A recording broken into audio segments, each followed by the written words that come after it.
President Trump's former attorney pled guilty Thursday to lying to Congress. In a New York court, Michael Cohen admitted he made false statements about a Moscow real estate deal.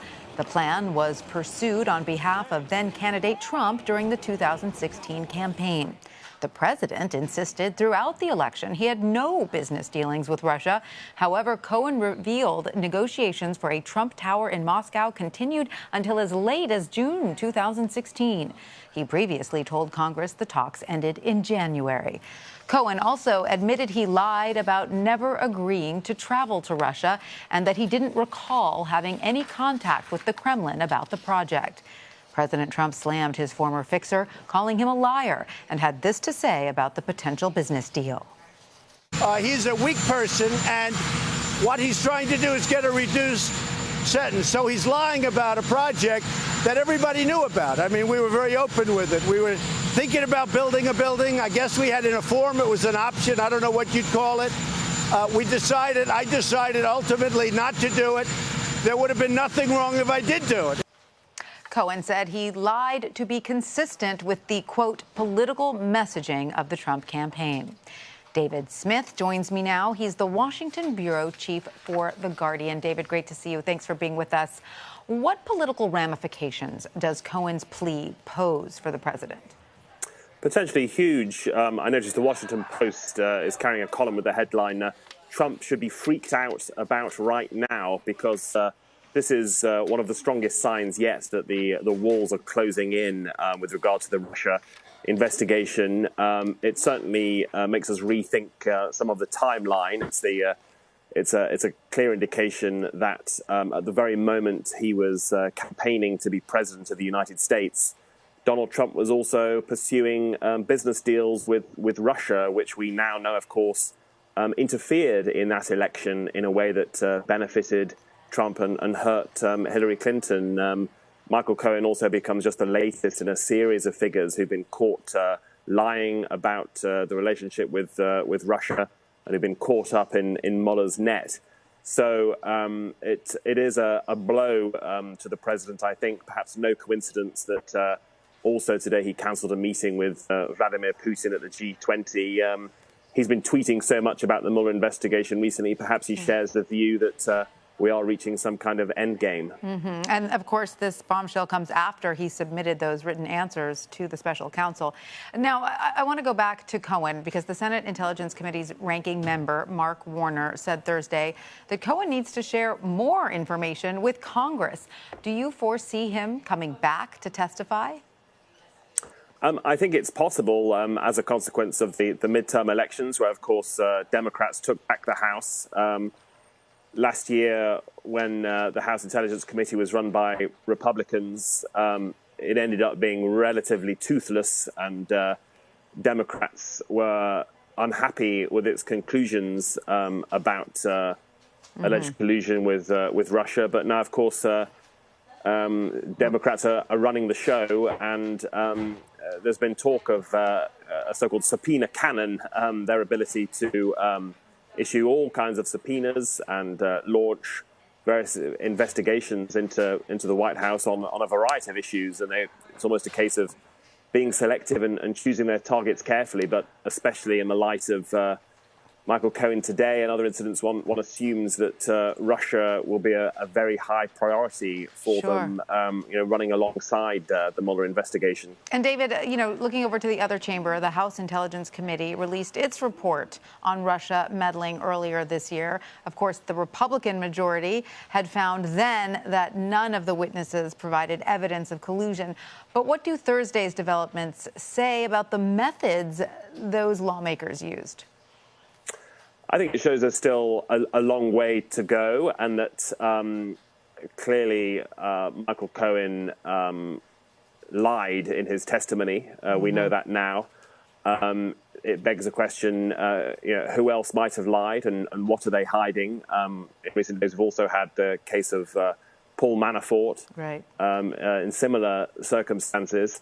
So you can expect Congress perhaps to reinvestigate, but also all of this illustrates that Robert Mueller seems to know more than anyone else, more even than members of the House and Senate.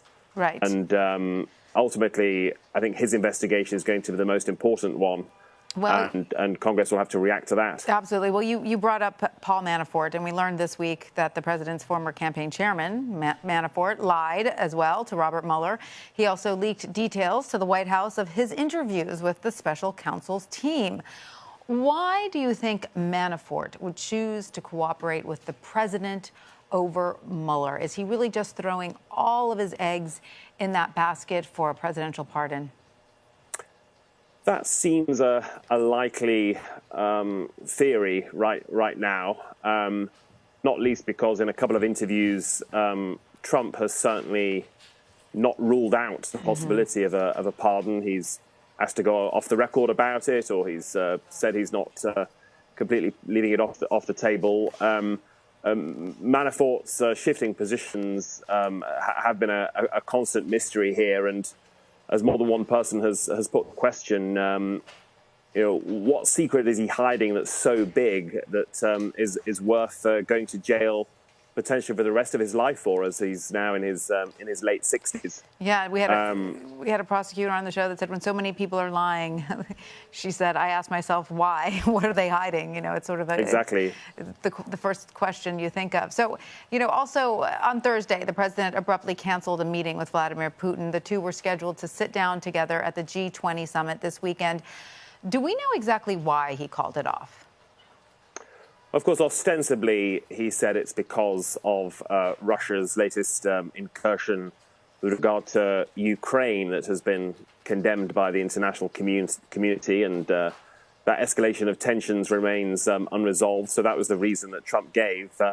He was, in fact, swiftly condemned by some Democrats and others who said, actually, that's a very good reason why you should meet Vladimir Putin to read him the riot acts and explain that this aggression will not be tolerated. So there are already accusations of cowardice there. But as I mentioned earlier, another suspicion would have to be that the last thing Trump needs right now, in the wake of Michael Cohen's confession or confessions, is another photo opportunity with Vladimir Putin. More smiles, more handshakes.